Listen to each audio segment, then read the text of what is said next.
اگر آپ مشکلات میں گھرے ہوئے ہیں اور دشمن آپ پر حاوی ہو رہے ہیں تو سورہ تغابن کو ضرور سنیں۔ علماء فرماتے ہیں کہ یہ سورت دلوں کو نرم کرنے والی ہے اور ظالم کی پکڑ سے بچانے والی ہے۔ یہ دشمنوں کے مقابلے میں اللہ کی مدد کا ذریعہ بنتی ہے۔ یہاں تک کہا گیا کہ لا علاج بیماریوں کے لیے بھی شفا ہے۔ لیکن یاد رکھیں، پورا قرآن ہی مکمل ہدایت ہے۔ آج ہی سورہ تغابن کو اپنی زندگی کا حصہ بنائیں اور اللہ پر یقین رکھیں۔ یہ سورت عجیب و شان ہے، کہتے سخت کو نرم کرنے کے لیے ایک سیر ہے، بادشاہ ظالم کی گرفت اور پکڑ سے نکالنے میں تیر بہدف ہے، لا علاج بیماریوں کے لیے شفائے عظیم ہے، اور دشمنوں کے سر کو نیچے کرنے کے لیے تلوار الہی ہے، اور اتنے فضائل و مناقب ہے کہ علماء کہتے ہیں مت بیان کرو، لوگ اور صورتیں چھوڑ کر اسی کے وظیفے کریں گے۔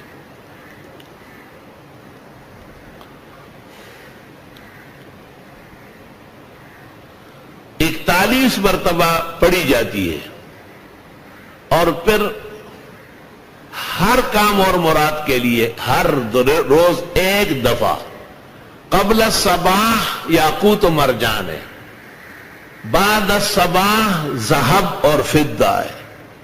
سورج نکلنے کے بعد جب چاہے پڑھنا جائز ہے، لیکن مرادیں پوری ہوتی ہے قبل الصباح اور عند الصباح۔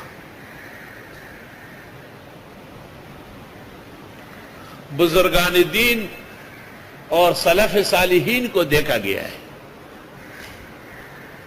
کہ جب کسی کے بیمار ہونے کا سنتے ہیں اور یہ بھی خیال میں آتا ہے کہ بھئی اب کافی وقت ہو رہا ہے یا پریشانی بڑھ رہی ہے، تو فجر کی نماز میں سے امام صاحب یا وہاں کا کوئی ذمہ دار اعلان کر لیتا ہے کہ فلاں کے گھر جا کے سورہ تغابن پڑھنی،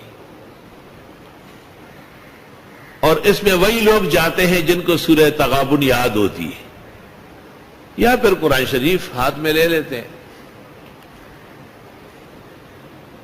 بیمار کے پلنگ کے چاروں طرف بیٹھ جاتے ہیں، بشرطی کہ مرد ہو عورت نہ ہو، عورت ہو تو عورتیں کرے،